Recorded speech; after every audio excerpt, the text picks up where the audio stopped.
Hello, good morning everyone. তোমরা সবাই কেমন আছো? আমার নতুন একটা ব্লগে সবাইকে স্বাগত জানাই।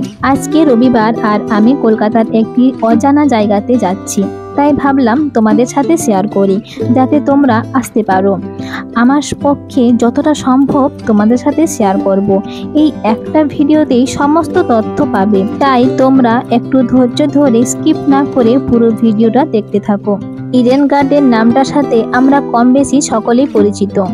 ইডেন গার্ডেন এই শব্দটা শুনলে আমাদের মাথায় আসে ইডেন গার্ডেন স্টেডিয়াম, আর চোখে ভেসে ওঠে ছবিতে দেখা ওই ইডেন গার্ডেন স্টেডিয়ামটা। আর যারা বাস্তবে দেখেছে তাদের ক্ষেত্রে উপভোগ করা সুন্দর সুন্দর দৃশ্যগুলো ভেসে ওঠে।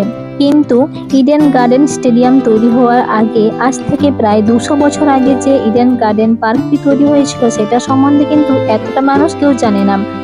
তোমরা এখানে কিভাবে আসবে সেই বিষয়ে একদম শেষে গিয়ে বলছি। পার্কটিতে পার হেড প্রবেশ মূল্য 20 টাকা। তোমরা যদি কেউ বাইক বা 4 হুইলার নিয়ে আসো তার জন্য এক্সট্রা চার্জ দিতে হবে।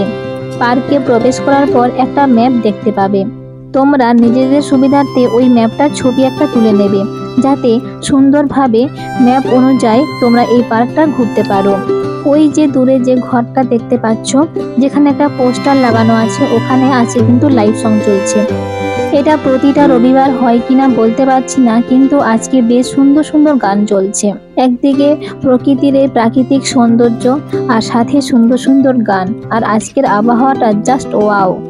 এর মধ্যে ঘোরাঘুরি করা, ছবি তোলা বেশ ভালোই লাগছে। আর যারা তাদের নিজেদের পার্টনারদেরকে নিয়ে এসছে তাদের ক্ষেত্রে তো এরকম একটা পরিবেশ, মানে মেঘ না চাইতে জল, এরকম একটা ব্যাপার। এই পার্কটির মেন আকর্ষণীয় জায়গা হলো বুদ্ধিস্ট প্যাগোডা। চলো এবার ওখানে যাই।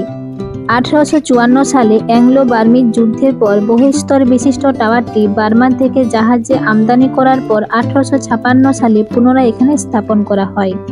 এই যে তোমরা লেকটা দেখতে পাচ্ছ, এখানে কিন্তু অসংখ্য মাছ আছে, ছোট বড় মাঝারি বিভিন্ন ধরনের মাছ আছে।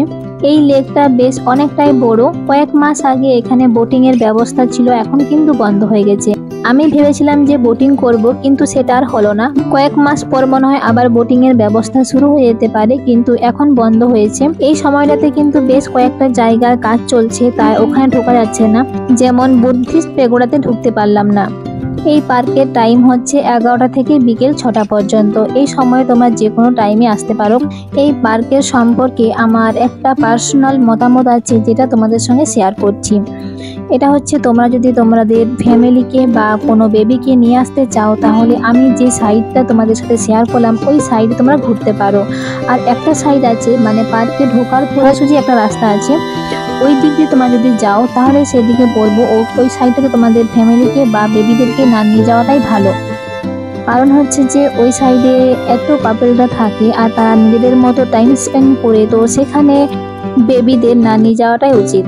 যাই হোক, অনেক কিছু বলে ফেললাম, ওইসব বাদ দাও। এবার তোমাদেরকে বলি তোমরা এখানে কি করে আসবে। তোমরা যদি কেউ মেট্রোতে আসতে চাও তাহলে এক্সপ্লেনেড মেট্রো স্টেশনে নামবে। ওখান থেকে 5 নম্বর গেট হয়ে বেরিয়ে 5 মিনিট হাঁটার পর নেতাজি স্ট্যাচু দেখতে পাবে। ওখান থেকে ইন্দিরা গান্ধী সরণি রোড হয়ে 10-12 মিনিট হাঁটার পর চোখে পড়বে ইডেন গার্ডেন স্টেডিয়াম। স্টেডিয়ামে 13 নম্বর গেট পেরিয়ে চোখে পড়বে ইডেন গার্ডেন পার্ক। আর তোমরা যারা শিয়ালদা, হাওড়া, ডানলপ, ধর্মতলা থেকে বাসে করে আসছো, তারা বাবুঘাট বাস ধরে বাবুঘাট বাস স্টপে নামবে।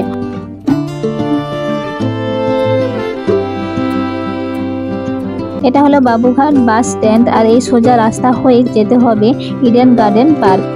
আর তোমরা বুঝতে না পারলে গুগল লোকেশন সার্চ করে নিতে পারো, আমি লিঙ্কটা ডেসক্রিপশন বক্সে দিয়ে রাখবো। আজকে তাহলে এই পর্যন্ত, দেখা হবে পরের একটা ব্লগে। ততক্ষণ তোমরা সুস্থ থেকো, ভালো থেকো, এনজয় করো, সবাইকে ভালো রেখো, টাটা।